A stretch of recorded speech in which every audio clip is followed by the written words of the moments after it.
Matthew 23.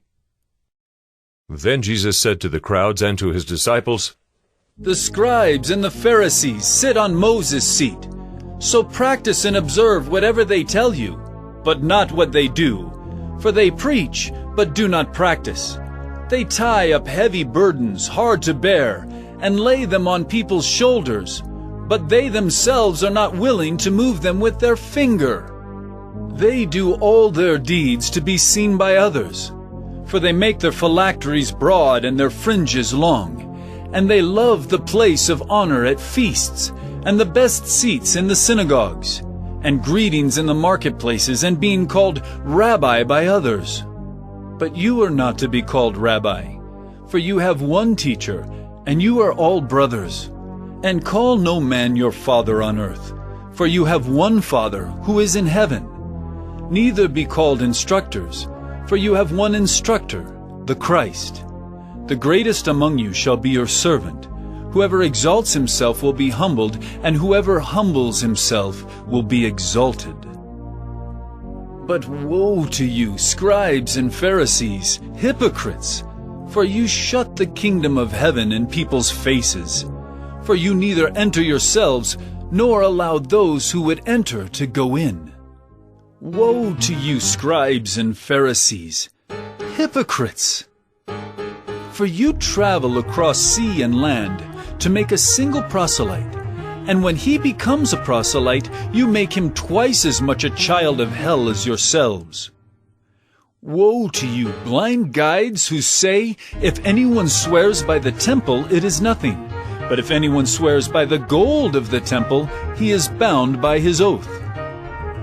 You blind fools! For which is greater, the gold or the temple that has made the gold sacred? And you say, if anyone swears by the altar, it is nothing. But if anyone swears by the gift that is on the altar, he is bound by his oath. You blind men! For which is greater, the gift or the altar that makes the gift sacred? So whoever swears by the altar swears by it and by everything on it.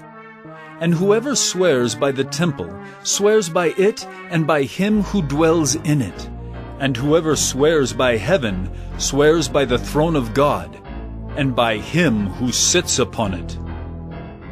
Woe to you, scribes and Pharisees, hypocrites! For you tithe mint and dill and cumin, and have neglected the weightier matters of the law, justice and mercy and faithfulness. These you ought to have done, without neglecting the others. You blind guides, straining out a gnat and swallowing a camel? Woe to you, scribes and Pharisees, hypocrites! For you clean the outside of the cup and the plate, but inside they are full of greed and self-indulgence.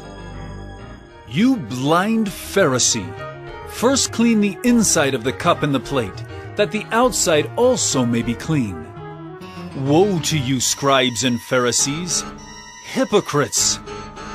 For you are like whitewashed tombs, which outwardly appear beautiful, but within are full of dead people's bones and all uncleanness.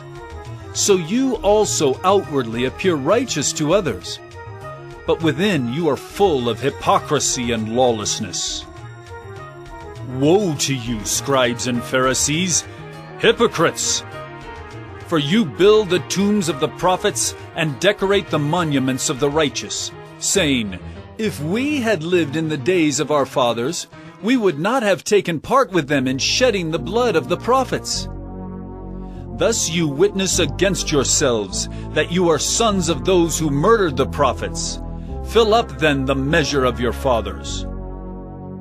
You serpents, you brood of vipers, how are you to escape being sentenced to hell? Therefore I send you prophets and wise men and scribes, some of whom you will kill and crucify, and some you will flog in your synagogues and persecute from town to town, so that on you may come all the righteous blood shed on earth, from the blood of innocent Abel to the blood of Zechariah the son of Berechiah, whom you murdered between the sanctuary and the altar. Truly I say to you, all these things will come upon this generation. Oh, Jerusalem, Jerusalem, the city that kills the prophets and stones those who are sent to it. How often would I have gathered your children together, as a hen gathers her brood under her wings, and you would not. See, your house is left to you desolate. For I tell you, you will not see me again until you say, Blessed is he who comes in the name of the Lord.